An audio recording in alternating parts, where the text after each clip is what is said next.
லட்டு பண்ணலாம் அப்படின்னு சொல்லிட்டு எடுத்தேன். ஆக்சுவலி தேஜுக்கு பிடிச்ச ஐட்டமாகவே எங்கள் வீட்டில் எல்லாமே பண்ணிகிட்ருக்கோம். சரி ஹஸ்பண்டுக்கு பிடிச்சது ஏதாவது பண்ணலாம் பாவம் வரும் அப்படின்னு சொல்லிட்டு சரி ரவா லட்டு பண்ணலாம்னு சொல்லிட்டு எடுத்தேன். ஆமாம் தானேங்க? ஸோ அதனால் ரவா லட்டு வந்துட்டு பண்ணுறதுக்காக எடுத்து வச்சுருக்கேன். ரவா லட்டுனா என் ஹஸ்பண்டுக்கு அவ்வளோ பிடிக்கும். ஸோ அதனால் ரவா லட்டு பண்ண போகிறேன். இதுவும் வந்து நான் வந்து ஈஸியாக குயிக்காக டக்குன்னு முடிக்கிற மாதிரி பண்ணிவிடுவேன். மேபி ப்ராப்பராக செய்யாத மாதிரி கூட இருக்கலாம். பட் எங்கள் வீட்டில் வந்து நான் இப்படி தான் செய்வேன். என் ஹஸ்பண்டுக்கு ரொம்பவே மீடியம் டேஸ்ட் தான் பிடிக்கும். மீடியம் டேஸ்ட்டில் இல்லை, நல்லாவே இருக்கும் டேஸ்ட்டு. ஆமாம் தானேங்க? ஆமாவா இல்லையா? ஆமாங்க ஆமாங்க. ஸோ அதுக்கு வந்து எப்பயுமே நிறைய நட்ஸ் போட்டு இல்லைன்னு சொன்னால் ரவா வந்து கேன்சல் ஆயிடும். Rava laddu cancel. Okay. So வந்துட்டு என்னன்னா நிறைய நட்ஸ் வந்து எடுத்திருக்கேன். நட்ஸ் வந்துட்டு அவருக்கு போட்டால் ரொம்ப பிடிக்கும். அதுக்காக நான் வந்து வால்நட்டும் பாதாம் நட்டும் எடுத்திருக்கேன். ஸோ வந்து இதை வந்து ஆட் பண்ணிட்டு ஜஸ்ட் ஒரு பல்ஸ் விட்டு எடுத்தோம்னா அழகாக பொடி பொடியாக மிக்சிலேயே நமக்கு கிடச்சிரும். ஸோ அது கூட வந்துட்டு எப்படி எல்லாத்தையும் மிக்ஸ் பண்ணிக்கலாம். இங்கே ஆல்ரெடி வந்து திராட்சையுமே அதிகமாக போட்டால் அவருக்கு ரொம்ப பிடிக்கும். ஸோ அதுக்காக திராட்சையும் நிறைய எடுத்து வச்சிட்டேன். ஸோ இதை பல்ஸ் பண்ணிவிட்டு ஒன்று ஒன்றா காட்டுறேன். ஓகே. நட்ஸ் எல்லாம் இந்த மாதிரி கொரன்னு போட்டால் ரொம்பவே டேஸ்ட் நல்லாயிருக்கும். ஒன்றும் பாதியமாக சிலது இருக்குது, சிலது வந்து கொஞ்சம் நல்லாவே மிக்ஸ் ஆகிருக்கு. ரவை கூட மிக்ஸ் பண்ணுற மாதிரி கொஞ்சம் நான் இதுவாக அரைச்சிருக்கேன். அதுக்கப்புறம் நிறைய வந்து கிரேப்ஸுமே எடுத்து வச்சுருக்கேன்.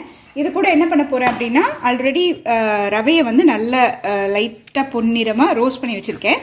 ஸோ இது வந்து இப்படியே போட்டால் கொஞ்சம் ஹஸ்பண்ட் என்ன சொல்லுவார்னா கொஞ்சம் ரொம்ப நறுக்குன்னு சொல்லுவார். ஸோ அதுக்காக நான் எப்பயுமே என்ன பண்ணுவேன்னா நல்லா மிக்சியில் வந்து ஒரு 3-4 ஓட்டு ஓட்டி கொஞ்சம் பொடி பொடியாக மாற்றி எடுத்துப்பேன். ஸோ தட் அவருக்கு ரொம்ப பிடிக்கும். அதுக்காக நான் அப்படி பண்ணுவேன்.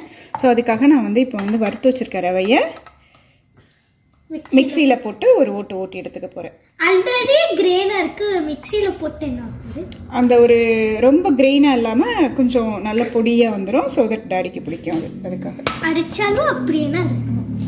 ஸோ நான் இந்த கப்பில் வந்து 1 கப்பு வந்து ரவை எடுத்திருக்கேன். ஸோ அதை நான் சொன்ன மாதிரி நல்லா வறுத்துட்டு அதுக்கப்புறம் நான் கொஞ்சம் நல்லா மிக்சியில் போட்டு கொஞ்சம் பொடி பொடியாக but at the same time வந்து கொஞ்சம் கொரகொரப்பாகவும் இருக்குது அந்த மாதிரி அரைச்சி எடுத்துகிட்டு வந்துட்டேன். ஸோ இப்போ அதே கப்பில் வந்து 1 கப்பும் மேபி அதே கப்பில் 1 கப்பு ப்ளஸ் ஒரு 2-3 டீஸ்பூன் வந்து எக்ஸ்ட்ரா சுகர் எடுத்திருக்கேன். ஸோ இதையுமே வந்து மிக்சியில் போட்டு நல்லா பவுடர் ஆக்கி கூட சேர்த்துக்க போகிறேன். சர்க்கரையே பவுடர் தானே.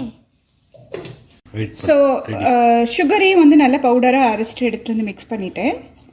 ஸோ எல்லாத்தையும் ஒன்றா போட்டு தான் மிக்ஸ் பண்ண போகிறேன். பட் ஜஸ்ட்டு காமிக்கிறதுக்காக தனித்தனியாக ஒரு பக்கமாக வைக்கிறேன்.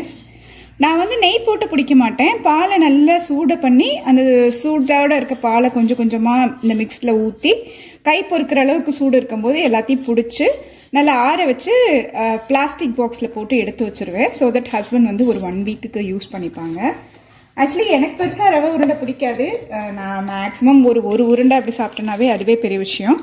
ஆக்சுவலி தேஜுக்குமே வந்து ரவை உருண்டை அவ்வளோ பிடிக்காது. ஸோ இது வந்து ஹஸ்பண்டுக்கு மட்டும்தான். மேபி அவர் வந்து ஒரு 1 வீக் ஆர் 10 days பக்கம் வச்சுப்பார். ஸோ நான் உருண்டை பிடிக்கும் போது காட்டுறேன்.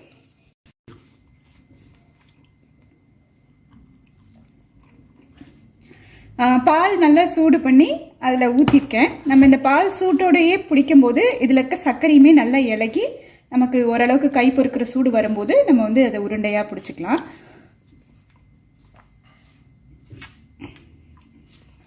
ரொம்ப கையில் பற்றிருச்சுனாலும் கை சூட ஆரம்பிச்சிடும். ஸோ ஓரளவுக்கு நமக்கு பிடிக்கிற மாதிரி வர ஸ்டேஜில் கொஞ்சம் கொஞ்சமாக பச்சை மாவு போட்டு இதை நல்லா உருட்டி எடுத்து வச்சுக்கலாம். பால் நல்லா சூடாக இருக்கிறதுனால இதில் ஊற்றின உடனே அந்த சர்க்கரையுமே நல்லா இலகி வரும்.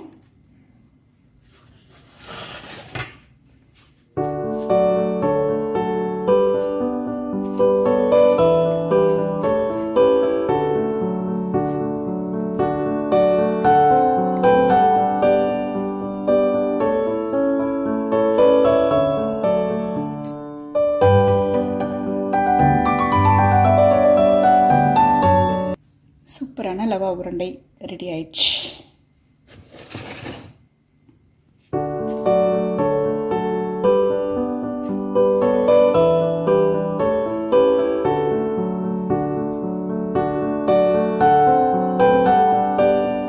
இதே மாதிரி எல்லா உருண்டையும் கொஞ்சம் கொஞ்சமாக பால் ஊற்றி போட்டு பிடிச்சிக்க வேண்டியதான். பால் கொஞ்சம் நல்லா சூடாக இருந்தால் தான் பிடிக்க வரும்.